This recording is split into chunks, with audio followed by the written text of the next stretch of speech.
Bien, bonjour à tous. Je vous fais cette vidéo pour continuer le cours sur les enchaînements d'opérations. Eh bien, ici, partie 6, priorité opératoire. Eh bien, on va voir quels sont les opératoires qu'on doit faire en premier. On a vu que dans une suite de additions, on peut faire les additions dans l'ordre qu'on veut. Et puis, dans une suite de multiplication, je peux faire aussi les multiplications dans l'ordre que je veux. Cependant, quand je mélange les additions et les soustractions, eh bien, je ne peux plus faire les opérations dans l'ordre que je souhaite, il faut les faire de gauche à droite. Et puis, quand j'ai des multiplications qui sont avec des divisions, eh bien, aussi, il faut que je fasse tout le calcul de gauche à droite. Pourquoi ? Parce que sinon, je n'aurai pas le bon résultat. Eh bien, regardons maintenant qu'est-ce qui se passe quand on mêle toutes les opérations. Eh bien, justement, je vous ai mis ici des exemples. Donc, voici Johan et Elisa qui ont fait des calculs, qui ont posé des calculs. Donc déjà, Johan, ici, dans son calcul 8 plus 2 fois 3, regardez comment il a fait. Donc il a fait 8 plus 2 égale 10. Et ensuite, 10 fois 3 égale 30. Mais regardez, Elisa, elle a trouvé 14. Qu'est-ce qu'elle a fait? Ici, elle a fait en premier 2 fois 3, qui fait 6. Et ensuite, 8 plus 6, ça fait 14. Regardons maintenant ici. Donc Johan, il a fait cette opération, ce calcul-là, 12 plus 8 divisé par 4. Donc il a fait d'abord 12 plus 8, ça fait 20. Et ensuite, 20 divisé par 4, ça fait 5. Elisa, quant à elle, elle a trouvé 14. En faisant d'abord 8 divisé par 4, qui fait 2. Et donc, 12 plus 2, 14. Regardez ensuite. Ici, Johan, il a commencé donc par 200 divisé par 10, ce qui fait 20. Et ensuite, 20 moins 8, ça fait 12. Eh bien, Elisa, qu'est-ce qu'elle a fait? Elle a fait la même chose. Elle a commencé par la division. Voilà. 200 divisé par 10, qui fait 20. Et ensuite, 20 moins 8, ça fait 12. Et finalement, dans ce calcul ici, 30 moins 4 fois 2, regardez, Johan il a fait d'abord 30 moins 4 qui fait 26, et ensuite 26 fois 2 ça fait 52. Elisa, quant à elle, elle a fait 30 moins 4 fois 2, elle a commencé par 4 fois 2, qui fait 8, et ensuite 30 moins 8, ça fait 22. Donc elle a fait ici. Eh bien, dans quel ordre a fait les opérations Johan? Donc lui, vous avez remarqué, il a fait toujours les calculs de gauche à droite. Donc ici, dans quel ordre il les a fait? Il a fait les opérations de gauche à droite. Voilà. Et puis, dans quel ordre a fait les opérations Elisa? Est-ce qu'il y a un ordre précis? Eh bien, à premier abord, on pourrait dire elle a fait de droite à gauche. Mais non. Regardez ici. Qu'est-ce qu'elle a fait d'abord? Ici, c'est d'abord multiplication. Ici, division, division, multiplication. Avant que les additions et les soustractions. Donc, dans quel ordre elle a fait? Elle a fait les opérations en commençant par les multiplications ou divisions.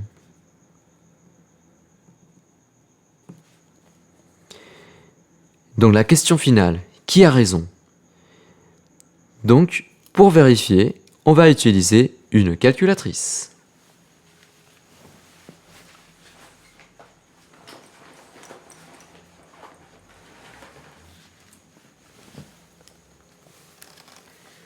Vérifiez-le de votre côté. Donc, moi je vais faire juste le premier exemple, mais vous pouvez le faire pour tous les exemples. Donc ici, on va vérifier le premier calcul. Donc 8 plus 2 fois 3. On écrit ça. 8 plus 2 fois 3, ça nous fait 14. C'est le résultat qu'a obtenu Elisa. Faites de même pour tous. Et en fait, on se rend compte qu'Elisa a bien fait ses calculs.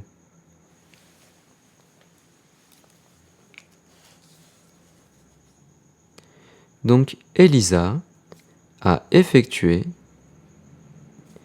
tous les calculs correctement.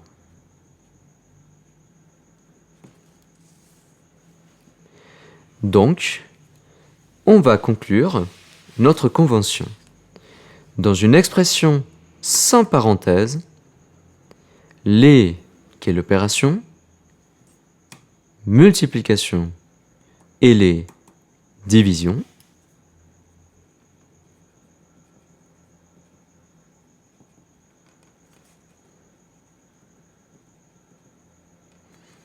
doivent être effectuées avant les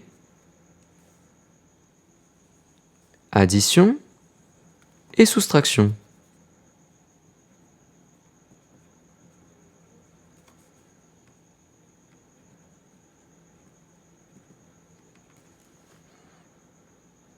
Donc, pour s'entraîner dessus, je vous ai préparé ici les exercices d'application.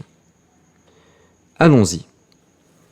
Donc justement, si je suis cette convention, là dans ce calcul de A, qui est 2 plus 3 fois 5, eh bien il me dit que je dois faire avant les multiplications et les divisions que les additions et les soustractions.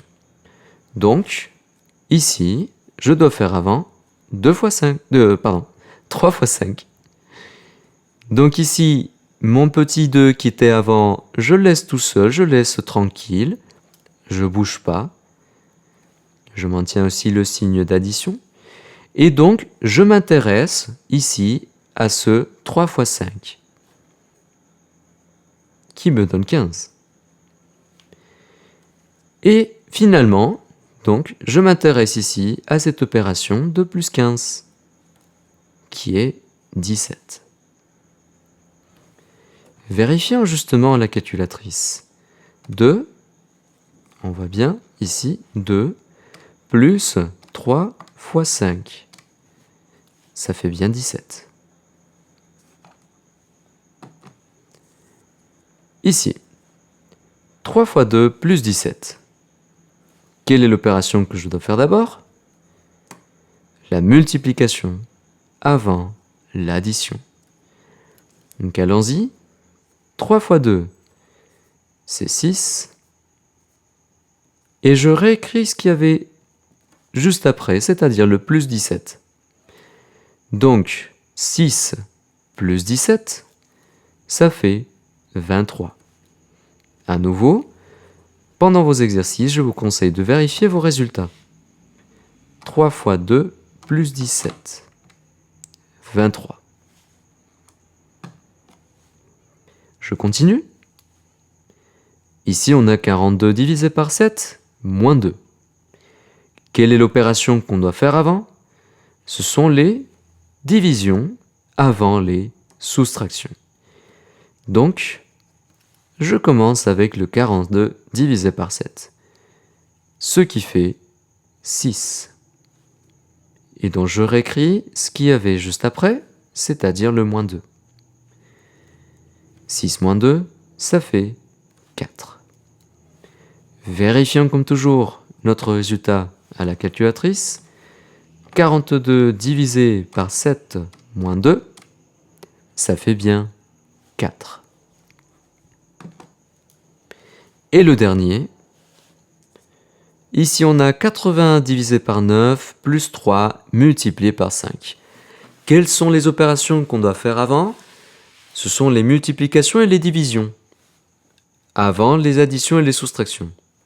Ici, donc, je dois m'occuper d'abord de cette division et de cette multiplication. 81 divisé par 9, ça fait 9. Je réécris ce signe d'addition. Et puis, 3 fois 5, 15. Donc 9 plus 15, ça fait 24. Contrôlons notre résultat. Donc 81 divisé par 9 plus 3 fois 5, c'est merveilleux, ça fait bien 24. Pour vous entraîner, je vous ai préparé des exercices juste ici. Vous pouvez les commencer. Justement, je vous demandais de faire quelques-uns pour la prochaine séance. Et maintenant, j'aimerais commencer la deuxième partie. Ce sont toutes les expressions avec parenthèses. Jusqu'ici, tous les calculs qu'on a faits étaient des expressions sans parenthèses. Donc regardons qu'est-ce qui se passe lorsqu'on a des parenthèses. Ici, dans ce calcul-là, j'ai 6 plus 5 fois 4 moins 8 divisé par 2. Donc, on sait très bien qu'on doit commencer par les multiplications et les divisions avant de faire des additions et des soustractions. Donc, nous devons faire d'abord 5 fois 4, ce qui fait 20. Et puis 8 divisé par 2, ce qui fait 4. Je continue. Donc ici, qu'est-ce que j'ai maintenant? J'ai un enchaînement de addition et de soustraction. Dans quel ordre je dois faire ces calculs, ces opérations? C'est de gauche à droite, parce qu'on n'a que des additions et des soustractions. Donc allons-y. On a 6 plus 20, ça fait 26. Et ici, je maintiens le moins 4. Et finalement, 26 moins 4, ça fait 22. Contrôlons notre résultat. Donc c'est 6 plus 5 fois 4, moins 8 divisé par 2. Ah, ici, pardon, divisé par 2. Voilà. Maintenant oui, on a le bon résultat. Continuons maintenant ici. Regardez, j'ai placé des parenthèses ici entre le 6 et le 5. Donc qu'est-ce que ça fait? Ça fait que on oblige à faire ce 6 plus 5 avant. Regardez la deuxième ligne. Tout le reste est maintenu intact. Et là, qu'est-ce que j'ai fait? J'ai fait le 6 plus 5. J'ai obligé, avec les parenthèses, à ce que on fasse d'abord le 6 plus 5. Et donc maintenant, le résultat va être complètement différent. Donc, à cette ligne, j'ai multiplication, soustraction et division. Qu'est-ce que je dois faire? Je dois prioriser les multiplications et les divisions devant la soustraction. Donc, 11 fois 4, ça fait 44. Et 8 divisé par 2, ça fait 4. Donc, 44 moins 4, 40. Je contrôle toujours mon résultat à la calculatrice. Donc, je mets des parenthèses. 6 plus 5, je ferme la parenthèse, fois 4 moins 8 divisé par 2. Ça fait bien 40. Regardons ici l'opération C. J'ai à nouveau des parenthèses, mais maintenant, je les ai mis ici entre le 4 et ce 2. Regardons qu'est-ce que ça fait. À la ligne suivante, j'ai ici entre les parenthèses 4 moins 4. Et tout ce qui est dehors des parenthèses reste inchangé. Et donc, ici, pour passer de là à là, le 4, il s'est maintenu. Mais ici, qu'est-ce qu'on a fait? On a fait le 8 divisé par 2. Eh bien, pourquoi? On sait que la division, elle est prioritaire par rapport à la soustraction. Eh bien, ça a tout son sens de faire d'abord 8 divisé par 2.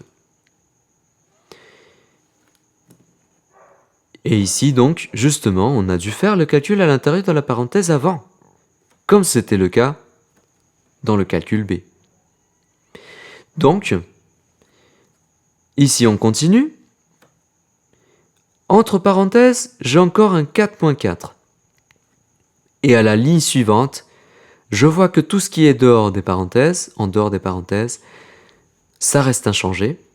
Mais par contre, ici, le 4 moins 4, je l'ai remplacé par son résultat, ce qui est 0.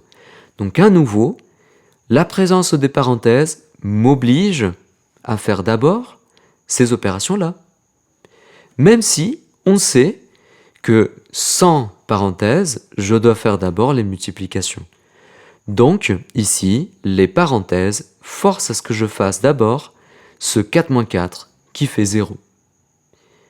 Donc ici, j'arrive à cette ligne où je n'ai plus de parenthèses. Donc, je dois faire d'abord la multiplication qui est prioritaire par rapport à l'addition. Donc, 5 fois 0, ça fait un joli 0. Eh bien, à cette ligne, j'arrive à un 6 plus 0, ce qui est 6. Contrôlons toujours à la calculatrice. Donc j'ai 6 plus 5 fois, j'ouvre la parenthèse, 4 moins 8 divisé par 2. Ça fait bien 6. J'ai bien fait mon calcul. Et pour le dernier, regardons, la parenthèse elle est maintenant ici, entre le 5 et le 8. Donc, on peut s'imaginer, on est en train de forcer à faire ces opérations-là d'abord.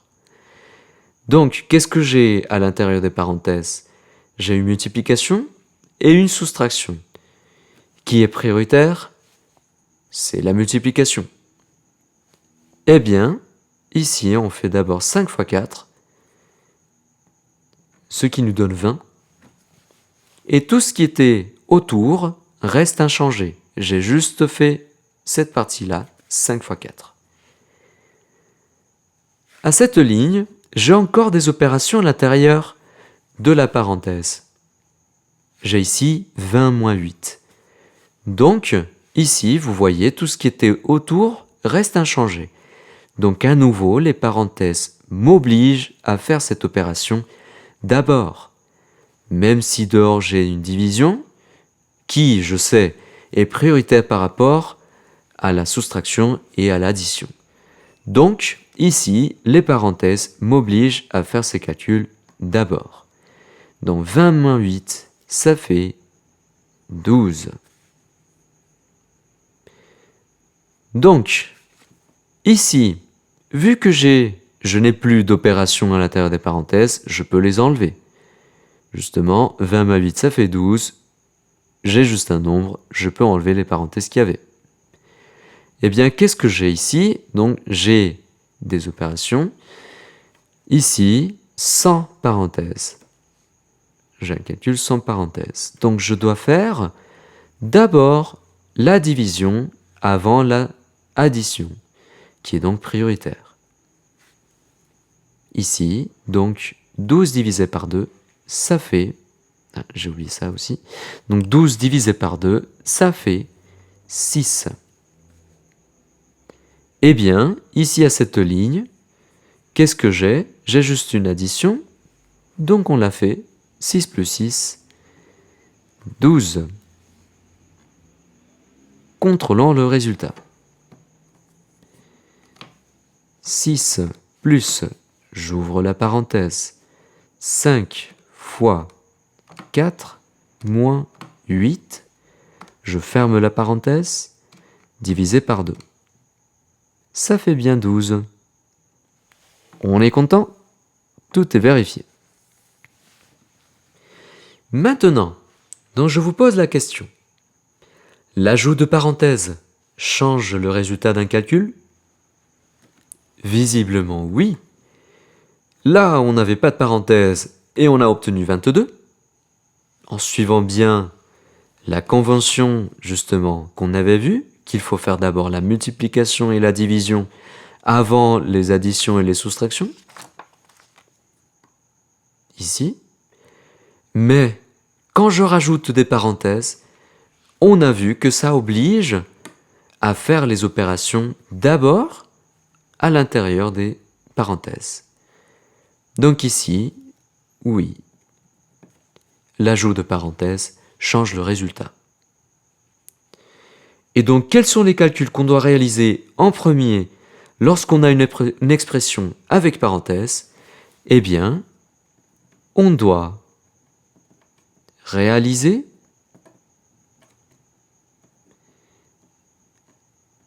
les calculs entre parenthèses